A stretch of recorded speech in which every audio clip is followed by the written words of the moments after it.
I'm live. Hello, everybody. It's Erica. It's 12:01. Last time I was here at 11:59.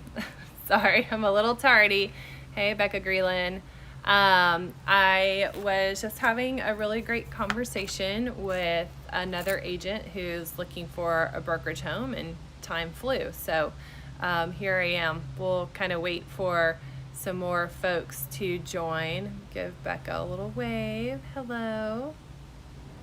So apparently I kind of messed up my live last time. I'm a little bit new to these things. But I, thanks for the wave. I think I got it figured out now. So I'm going to have this live in my story. So hopefully if folks show up late or anything, then they can find this information later. So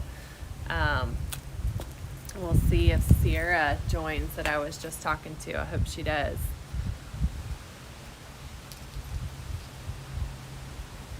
All right, I'm watching the feed, learning new things. So hope y'all are enjoying this beautiful day. It's gorgeous. Got a little breeze blowing. I'll give you a precursor to what we're going to talk about. We're going to talk about your database and marketing, because I am a big believer in the basics. The basics work. They are inexpensive. And they're things that you can be doing right now in order to grow your business. Recently I was reading a book. This is an interesting look. And it was talking about the difference between lead measures and lag measures. So, oh, hi, Michael. I'm so glad you joined. Fun stuff. So a lag measure is what a lot of people look at. They will say, okay, how many closings did I do this month? Or, am I top producer this month? How many new clients did I get? And that's cool. That's kind of fun to pat yourself on the back and be like, all right, yeah, I'm making things happen. Hey, here's one of my agents. Hey, Laura, thanks for joining. But rather than looking at the lag measures, I would encourage you guys. Damon joined. Oh, I'm kind of partial to that one because he's my husband, so he has to join. But anyway, okay, so back to the conversation at hand. I love these comments. Okay, so the lag measure is sort of like after the fact, what happened, whereas the lead measure is going to help you evaluate what you're doing today, and if you're on track for success tomorrow. So, okay, I'm going to wave to these people. More of my agents. It's so fun. Sally Beck, hi. I love it. Sally, I talked to her when I was in college, and my dad had gotten into real estate and was encouraging me to get my license. And I can't remember if I called her before or after I actually had my license. But I was just like, hey, what's the deal with this real estate? My dad made me get this license, and but I'm going to graduate and go into the business world, I think. But what's this all about? And it's funny how things change. So full circle. But yeah, she was one of my good friends and advised me, and now here I am, and it's fun to run into her in our industry. So yay, thanks for joining, Cheryl. Woohoo. All right, so sorry, I kind of got started. Maybe I got started a little bit early because thankfully most people are like I am, and they're usually 5 minutes late. That's kind of how I operate. Ooh. True confession, I feel like all realtors are a little bit that way. We get engaged and sucked into conversation, and then we have a hard time pulling out. So anyway, okay, so lag measures, that's what a lot of people look at. How many closings did I have? What's going on? But instead, I really want to encourage you guys to look at lead measures. So that's, what are you doing today to ensure your success tomorrow? So a lead measure would be, how many people did I add to my database today? How many people did I call? How many people did I have a coffee with? Now, I know it's kind of tricky right now because of COVID, but thanks to all this virtual technology, there are a lot of options to get around that. But I actually started a new tracker for myself. And for those of y'all who don't know, I spend most of my time focused on the brokerage and trying to enable the agents and help them. And so I really had gone through probably in the last year a time where I had let my disciplines go of making the phone calls and doing the face-to-face interactions and tracking my lead measures. And I feel like I suffered and I felt it. And so I have just decided that these basics never go out of style. And I don't care if COVID is going on. Like, there is a way to get around it and to engage with people. And so if you're interested in this tracker sheet that I use, please send me a direct message. I'll be happy to send it your way. But basically it maps out, how many contacts did I make? How many appointments did I set? And with appointments, you can think about it. It's not just how many listing consultations did I go on or direct buyer representation agreements, but an appointment is also just you grabbing coffee with somebody. It's taking that relationship one step further than it is now. So if you're kind of on a phone level or a phone conversation level, then why not try to move that to a face-to-face coffee? And I've literally been doing Zoom coffees with people, and it's different, but it works. I think that during this time right now, everybody's scared, and it's really easy though to just kind of go into permanent vacation mode. Now, I get a lot of y'all have kids and you're home with them and you're juggling a lot of things, and so it's hard to make it all work. But even just taking 15 minutes to reach out to a few people, a few past clients, or a few folks that are supportive of you and might be supportive of your business. You want to reach out to them. So kind of the basics that I want you to think about during this time, and they're in vogue always, is you always need to be building your database. You always have to be adding people to it. A lot of people will say, well, I'm new to town, I don't know anybody, so I can't add people to my database. Okay, well then you're gonna have to find ways to meet people. Again, I'm not gonna lie, COVID brings some challenges right now. Just kind of, talking out loud, things that you could do traditionally to meet people would be go to networking events, connect with people that way. So maybe a digital way that you could do that is participating in some webinars, and you're gonna see the other folks that are there. You kind of have to be a little bit of a creepy detective in real estate. So maybe you see somebody and you're able to then look at them on social media and find out who they are and kind of send them a direct message and just say, hey, I'm in real estate. I see that you're in banking. I would love to do a virtual coffee with you and just see if there's any way that we could align our businesses. So that's kind of step one, is just always be adding to the database. And so that's another great lead measure for you to be tracking. How many people am I adding to my database systematically? Okay, so once you get the people in there, you have to qualify them. So I use a pretty simple ABC system. In the future, I'll probably do some more little Instagram lives kind of showing you the tools that I use.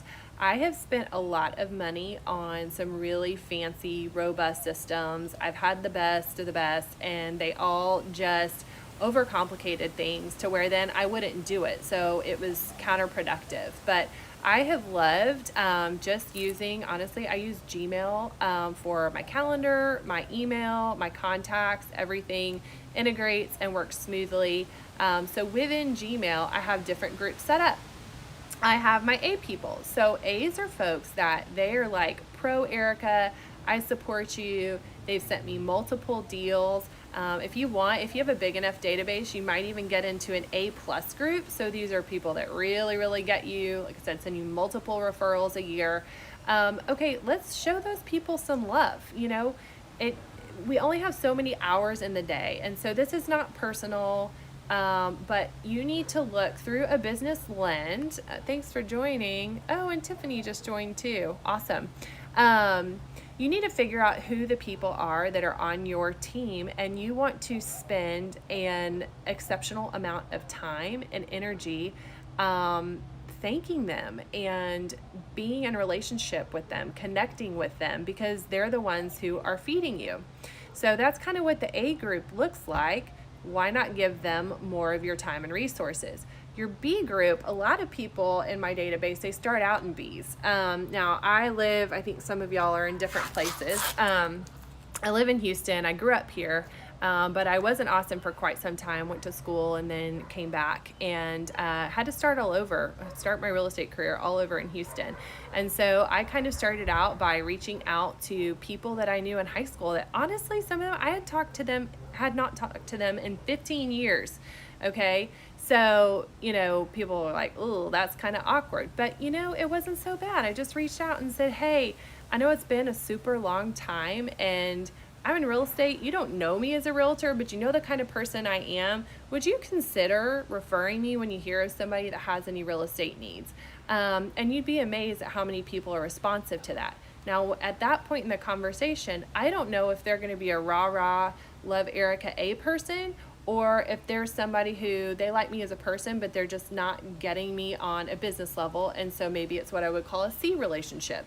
So a lot of people would kind of start out in that B category. Thanks for joining, Karen. Okay, and then let me kind of give you a little glimpse of C. C is somebody, again, they know what I do, and I have asked for their referrals, I've asked for their business, but maybe I've seen that they keep choosing to work with a different realtor. Well, it's not personal. I can still love the heck out of them as a friend, but from a business perspective, they're going to go into my C group. So with a restricted amount of time in each day and in each week, I'm going to look and I'm going to see where I want to allocate my time. And obviously, like I hinted at before, the A's, they're going to get cookies on their birthday. They're going to get invited to the events that I do. They're going to get a Christmas card. They're going to get lots of love lavished upon them. The B group, they're going to get kind of a mid-level. I'm going to invest in them, and I'm going to see if they are choosing to invest in me and my business as well.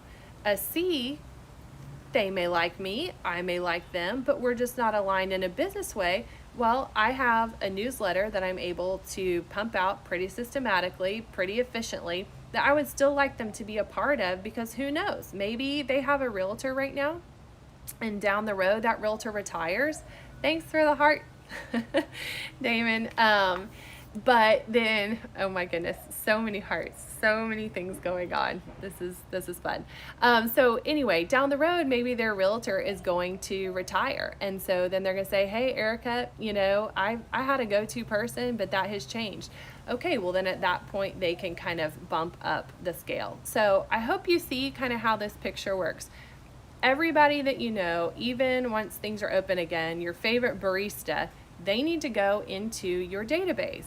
Then you need to decide, where do they fit into the picture? Are they an A? Are they a B? Are they a C? And then that third part is you have to decide what systems you're going to put in place in order to systematically stay connected. Because here's the problem. Most realtors are going to face this issue. Their income goes like this, right? And that's because we get really busy with business. We're hopefully taking excellent care of our clients. And guess what? We quit picking up the phone. We quit going on the coffee appointments. We quit looking for that next piece of business. And so then after the closings are done, it's like we got nothing in the pipeline. And that's a super scary feeling.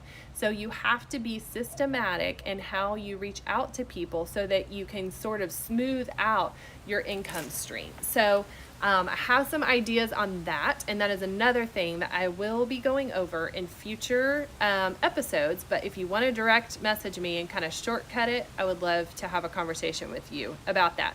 But anyway, so these could be things like I alluded to. I send out Tiff's treats for my clients on their birthdays. I send out things for, oh, my mom joined. Hi, Mom. And Leah. Hello, Leah. So I send out, cookies. I send out things for anniversaries. My husband and I love to entertain. So we'll have, small private events where guess what? Like my A people are going to be there. I want to show them a good time and develop their relationship. Hello, Mom. So you have to kind of come up with what is your strategy. And again, a newsletter is a great baseline. It's a great way to keep in touch with even starting at your C level. So people who know you, they love you, but they're not really showing you the love in the business. That's okay. You can still be a resource to them and provide them with things. Your B people, they're going to get a little more love from you. Your A people, they're going to get a lot. So I hope this conversation is kind of helping. Thank you for hanging with me. It's fun, but sort of distracting as you're trying to see all the people that are joining and everything. So anyway, I will get better at this, I promise. But hopefully you got the picture. Build your database, add people to it every single day, qualify them and determine where they fit in the spectrum so you know how much of your time and resources to allocate to them, and then come up with a way to systematically reach out to each category. So again, I have a great tracker that I've been using to clean up my database and put everybody into different systems. I definitely want to see you guys again so that we can talk about how I set reminders for myself to make sure that all these touch points that I want to make happen with my clients do happen, like phone calls, for example. Super important. And by the way, I'll get on my soapbox for just a minute. I tell my agents this all the time. I know everybody texts all the time, but a text is not a phone call. I am a big believer in phone calls, and also I do a lot of video messages. I use a program called BombBomb where I'm able to send people an email really quickly and easily with me just like this. Hey, it's Erica. I just want to let you know I was thinking about you during this crazy time. What can I do to help you? People love that. It's personal. They get to see your facial expressions. They know that you're not just a robot. So there are a lot of tools out there that can be utilized. But anyway, so definitely have to put some sort of a rich contact, be it a phone call or be it a video email, or eventually, hopefully, a face-to-face breaking bread kind of appointment. Have to put those in there. So definitely stay tuned for more tips and tricks on that. If you have any questions or kind of wanted to peel back the wrapper a little bit more on any of the things that I talked about, please do direct message me. Again, this is kind of our first, I guess I'll say, because my first one didn't really go out. First Threshold Thursday. Thanks for joining. I'll see you next week. If you have any topics that you want me to talk about specifically, direct message me those as well. I'd love to hear kind of what you would like to hear more about. And we'll even go outside of real estate. So just giving you some practical advice as small business owners and people that want to grow and learn more. So I hope this has been helpful. Look forward to hearing your feedback. Thanks for joining, everybody, and I'll talk to you later. Bye.